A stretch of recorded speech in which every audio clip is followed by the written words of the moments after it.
This morning we continue our progressive reading of Evangelii, Gaudium, the joy of the Gospel, the apostolic exhortation of Pope Francis.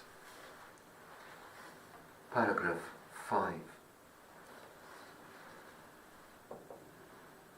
The Gospel, radiant with the glory of Christ's cross, constantly invites us to rejoice.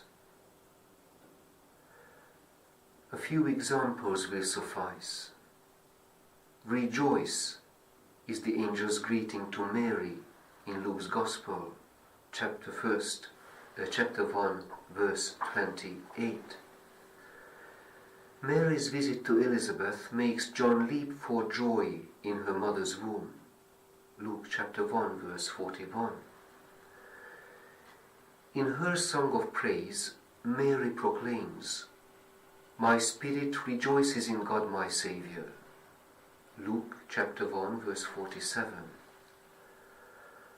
When Jesus begins his ministry, John cries out, "For this reason my joy has been fulfilled," John's Gospel, chapter 3, verse 29. Jesus himself rejoiced in the Spirit, Luke chapter 10, verse 21. His message brings us joy. "I have said these things to you, so that my joy may be in you, and that your joy may be complete." John's Gospel, chapter 15, verse 11. Our Christian joy drinks of his brimming heart. He promises his disciples, "You will be sorrowful, but your sorrow will turn into joy." John's Gospel, chapter 16, verse 20. He then goes on to say, "But I will see you again, and your hearts will rejoice, and no one will take your joy from you." John chapter 16, verse 22. The disciples rejoiced at the sight of the risen Christ. John chapter 16, verse 22. In the Acts of the Apostles, we read that the first Christians ate their food with glad and generous hearts. Acts chapter 2, verse 46. Wherever the disciples went, there was great joy. Even amid persecution, they continued to be filled with joy. Acts chapter 8, verse 8, chapter 13, verse 52. The newly baptized eunuch went on his way rejoicing. Acts chapter 8, verse 39.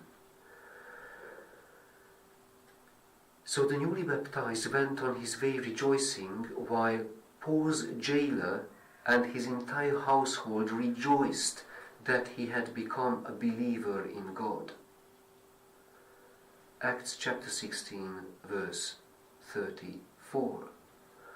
Why should we not also enter into these great streams of joy?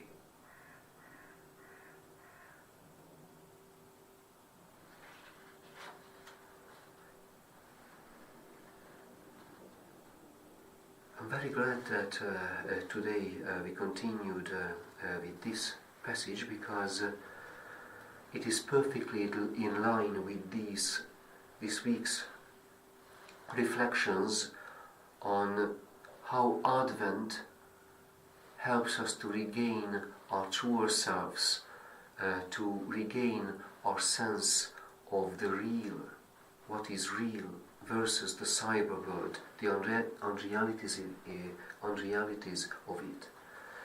And today the Pope's emphasis on joy is so important, because this is the magic carpet, as it were, the flying magic carpet. When we experience the joy of the Gospel, that's the most direct experience of our truer self. That's the most immediate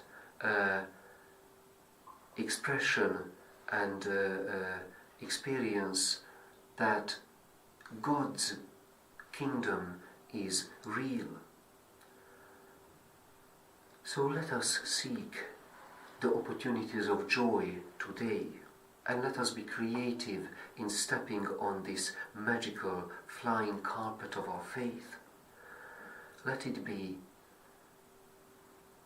a household chore, an encounter with someone, prayer for beloved ones, colleagues or difficult persons, a Bible study group, or attending a conference. Everything can become the gate of the arrival of the Messiah's joy.